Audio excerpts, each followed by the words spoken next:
मेरे प्यारे बच्चों, रिस्पायरेशन इन प्लांट चैप्टर जो प्लांट फिजियोलॉजी का है, उसमें से एक इंपॉर्टेंट चीज मैं डील करने जा रहा हूं जिसका नाम है रिस्पायरेटिव बैलेंस शीट। जैसा कि आपको पता होगा कि जब एक ग्लूकोज कंप्लीटली ऑक्सीडाइज होता है एरोबिक रिस्पायरेशन में, तो उससे 36 या 38 एटीपी बनते हैं।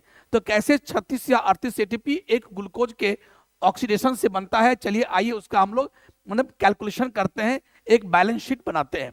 तो देखिए, सबसे पहले आपको जानते हैं कि बहुत 3 इंपॉर्टेंट रिएक्शंस कौन कौन, glycolysis, then the link reactions, then the Krebs cycle, और फाइनली क्या होता है, इस तीनों रिएक्शन से, इस तीनों प्रकार के रिएक्शन से जो भी हमें NADH या FADH2 मिलता है, वो अंतिम में कहा जाता है फाइनल ऑक्सीडेशन में। ये भी आपको पता होगा, जो आदमी इस चैप्टर को पूरी तरीके से पढ़ चुके हैं उनके लिए यह है, याद रखिएगा। तो फाइनल ऑक्सीडेशन में माइटोकॉन्ड्रिया के अंदर जाता है। तो प्यारे, होता क्या, ये आपको कॉन्सेप्ट याद करना पड़ेगा कि 1 NADH जब कंप्लीटली ऑक्सीडाइज होगा तो 3 ATP बनेंगे, और जब एक FADH2 ऑक्सीडाइज होगा तो 2 ATP बनेंगे। ये पहले आप अपनी जहन में बैठा लो, दिमाग में, ठीक है। अब चलते हैं, याद हो गया सब आदमी को। अच्छा, इसका ट्रिक क्या है कि इसमें कभी कभी लोग भूल जाता है, इसका ट्रिक क्या है, FADH2, तो यहाँ 2 लिखा हुआ है, इसका मतलब NADH इससे कितने बनेंगे, 2 ATP, और इससे कितने बने, 3। अब चलिए यहाँ चलते हैं 1 बाय 1। पहला है ग्लाइकोलाइसिस। ग्लाइकोलाइसिस से टोटल कितने एटीपी बनेंगे, तो सब मिला के SLP। SLP का फुल फॉर्म क्या होता है, सबस्ट्रेट लेवल फॉस्फोराइलेशन। तो सबसे मतलब जो डायरेक्टली ग्लाइकोलाइसिस में आपने देखा कि 2 जगह एटीपी बनता है, कहाँ कहाँ, 1,3-bis फॉस्फोग्लिसरेट से 3-फॉस्फोग्लिसरेट, और एक लास्ट जो पाथवे था फॉस्फोइनोल पायरुवेट से पायरुवेट बनता है। तो वहां पर क्या हुआ, ADP से ATP बनता है, इसको कहते हैं SLP, सबस्ट्रेट लेवल फॉस्फोराइलेशन। 2 जगह ATP बना, और ऐसा 2 बार होता है, इसलिए टोटल 4 ATP हमको कहां से मिला, SLP से। उसके बाद आप देखिएगा कि टोटल ग्लाइकोलाइसिस में 2 NADH हमको मिला, और ये दोनों NADH अगर कंप्लीटली ऑक्सीडाइज होगा माइटोकॉन्ड्रिया में जाकर तो कितने बनेंगे, तो या तो हमारे पास 2 गुना 3 यानी हमारे पास कितना 6 ATP बनेगा, या 2 गुना 2 4 ATP बनेगा। तुम्हारे मन में एक बात आया कि सर आप 2 को, यहाँ 2 है तो आप 2 को 3 से गुना कीजिए, क्योंकि हम लोग जानते हैं कि NADH जब ऑक्सीडाइज होता है तो 3 ATP बनता है। तो आप 2 को 3 से गुना करते तो 6 ATP मिलता।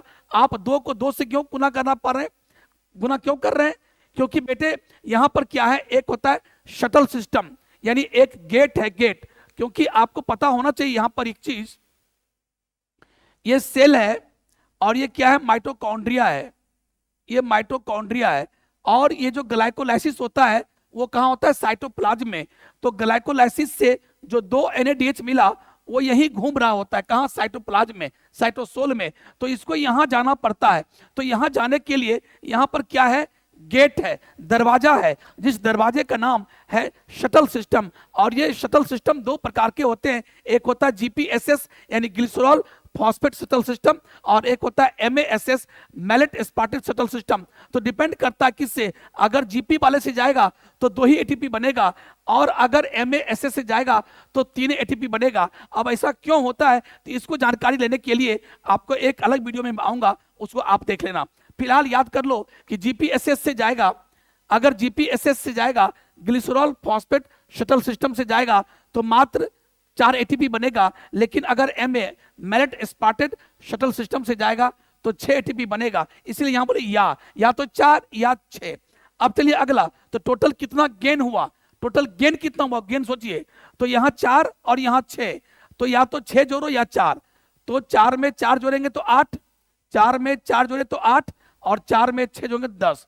इतना हमें प्राप्त हुआ ग्लाइकोलाइसिस से। लेकिन जब देखिए, ग्लाइकोलाइसिस में 2 ATP खर्चा भी तो हुआ, एक्सपेंडिचर भी तो हुआ। कहां का एक्सपेंडिचर हुआ, तो याद कीजिए, ग्लूकोज से ग्लूकोज 6 फॉस्फेट जो पहला पाथवे था, उसके बाद फ्रक्टोज 6 फॉस्फेट से फ्रक्टोज 1,6-bis फॉस्फेट बना, तो वहां भी 1 ATP यूज हुआ। तो मिला जुला के पूरी ग्लाइकोलाइसिस में हमें 2 ATP यूज करना पड़ा।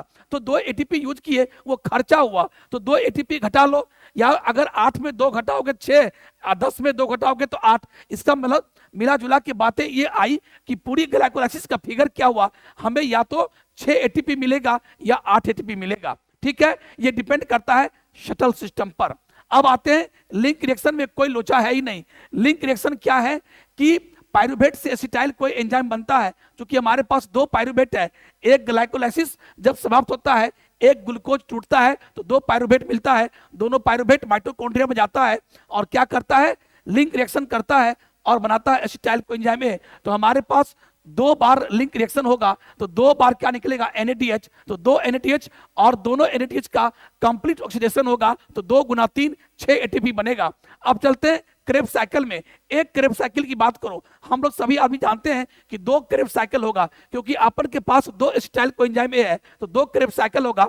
एक क्रेब्स साइकिल की बात कर लो, उसको 2 से गुना कर लेंगे। एक क्रेब्स साइकिल में क्या होता है, 3 NADH निकलता है, तो 3 को 3 से गुना कीजिए 9 ATP, और एक जगह क्या बनता है, FADH2, तो एक FADH2 से कितना बनेगा, 2, तो 2 ATP, 9 2 11, और SLP एक ही जगह होता है। जैसे आपने देखा कि ग्लाइकोलाइसिस में 2 जगह SLP हुआ और क्रेब्स साइकिल में क्रेब्स साइकिल में सिर्फ एक जगह SLP होता है, ठीक है। सक्सिनाइल कोई एंजाइम ए से सक्सिनेट जब बनता है तो वहां पर SLP होता है, ठीक ना।